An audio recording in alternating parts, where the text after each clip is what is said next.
Beragam cara mengolah atau memasak makanan bisa dipanggang, digoreng, juga dibakar. Konon sensasi masakan dengan cara tersebut lebih meningkatkan selera makan. Tapi ingat, ada resiko kesehatan yang serius akibat cara memasak makanan yang salah. Lantas, gangguan penyakit apa yang bisa mengancam di balik lezatnya aroma masakan? Dengan suhu yang tinggi dan minyak yang berulang kali digunakan. Dr. Maria Haryono, spesialis gizi klinik, akan memaparkan secara tuntas. Mengolah makanan sudah menjadi kebiasaan kita sehari-hari, baik disadari maupun tidak disadari. Kita tahu kadang-kadang ada yang memasak sendiri ataupun ada juga yang asupan makanan sehari-harinya mau tidak mau harus membeli di luar.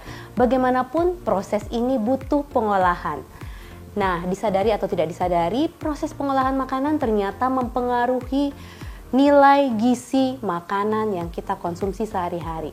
Sebelumnya kita kenal dulu nih, ada banyak cara orang mengolah makanan.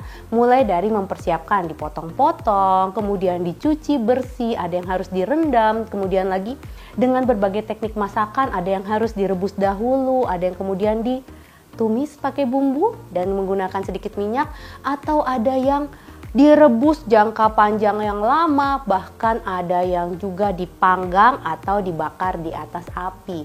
Nah, bahan-bahan makanan ini sebenarnya tujuannya adalah baik untuk memperbaiki cita rasa supaya orang yang mengonsumsi makanan tersebut tentunya memperoleh kenikmatan dan juga bonus nilai gizi yang baik bagi tubuhnya.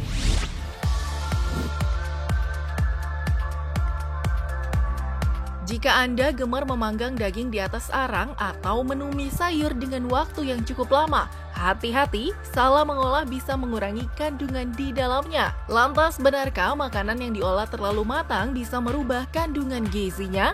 Simak jawabannya berikut ini. Pada sayuran, jika kita olah, beberapa sayur akan mendapatkan manfaat yang lebih baik. Contohnya, begitu kita mengolah brokoli, kita rebus, ini biasanya strukturnya menjadi lebih mudah dicerna, kemudian beberapa efek seperti vitamin K-nya bisa lebih terjaga. Namun, untuk beberapa jenis vitamin lainnya seperti vitamin yang larut air seperti vitamin C, ini bisa saja kadarnya menjadi berkurang.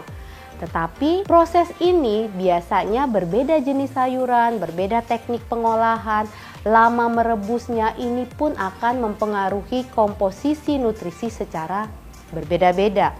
Untuk lebih gampangnya, sayur yang diolah dengan cara direbus menggunakan air yang banyak, ini biasanya zat gizi berupa vitamin larut airnya lebih mudah hilang. Jadi proses mengolah untuk sayur-sayuran alangkah baiknya kalau tidak terlalu lama dipanaskan atau direbus dalam jangka waktu yang lama, apalagi menggunakan suhu yang terlalu tinggi. Ini tentunya untuk mencegah hilangnya nutrisi-nutrisi yang kita harapkan. Nah, bagaimana dengan bahan makanan sumber protein yang biasanya ada dari tahu, tempe, kemudian lagi daging ayam, ikan, daging sapi, dan lain-lain. Perlu Anda ketahui bahwa proses memasak untuk sumber protein ini sebenarnya baik adanya, yaitu menghilangkan sumber bakteri atau kuman yang mungkin tidak baik untuk saluran cerna kita atau untuk tubuh kita secara keseluruhan. Tetapi proses memasak yang terlalu lama ini tentunya akan mempengaruhi pula struktur dalam makanan yang kita olah, terutama protein. Biasa kita tahu ada yang mengenal makanan kalau dibakar, dipanggang terlalu lama katanya akan menimbulkan resiko kanker. Benarkah atau tidak? Ternyata memang penelitian menunjukkan bahwa makanan yang dipanggang di atas bara api yang panas sekali dalam durasi yang cukup lama, ini ternyata akan beresiko menimbulkan zat-zat karsinogenik yang biasanya kita kenal zat karsinogenik itu berpotensi menjadikan kanker. Sayangnya berapa banyak zat karsinogenik ini yang batas amannya perlu kita ketahui, belum ada guideline yang bisa menunjukkan. Tetapi banyak penelitian yang menunjukkan cukup kurangi konsumsi bahan-bahan makanan yang diolah terlalu lama atau dikatakan overcook. Karena bonus yang kita dapatkan pasti banyak. Di antaranya selain menghindari kanker atau kanker akibat proses tadi ya yang terlalu lama dimasak kemudian timbul sampai menjadi arang. Ternyata dengan mengurangi konsumsi daging merah ini juga mampu mengurangi resiko terhadap penyakit jantung, dan pembuluh darah. Selain itu juga mampu mengurangi kadar kolesterol bagi orang-orang yang memang beresiko. Ya, jadi manfaat baik kalau kita dapatkan dengan menghindari konsumsi bahan-bahan makanan yang overcook, kemudian kita perhatikan proses pengolahannya, ternyata efek terhadap kesehatan tubuh kita sangat luar biasa. Sate atau ikan bakar akan memberikan cita rasa yang berbeda.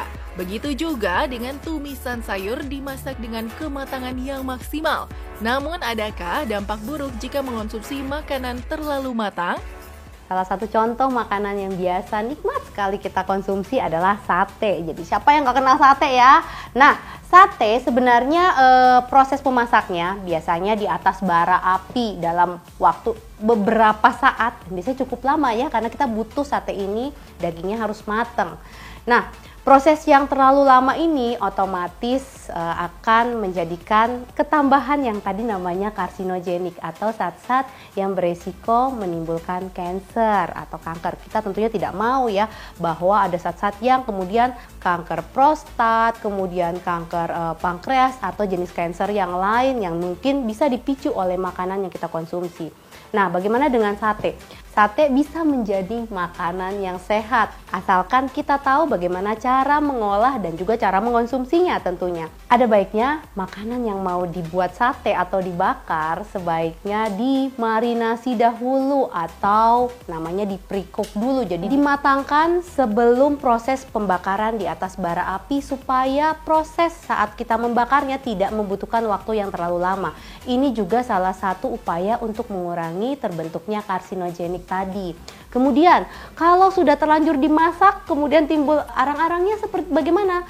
Ada baiknya hitam-hitam yang sudah mulai timbul ini tidak dikonsumsi tetapi dibuang terlebih dahulu agar kita terhindar dari yang namanya zat karsinogenik tadi. Saya Dr. Maria Haryono, MGC, spesialis gizi klinik Vinem untuk Hidup Sehat Plus.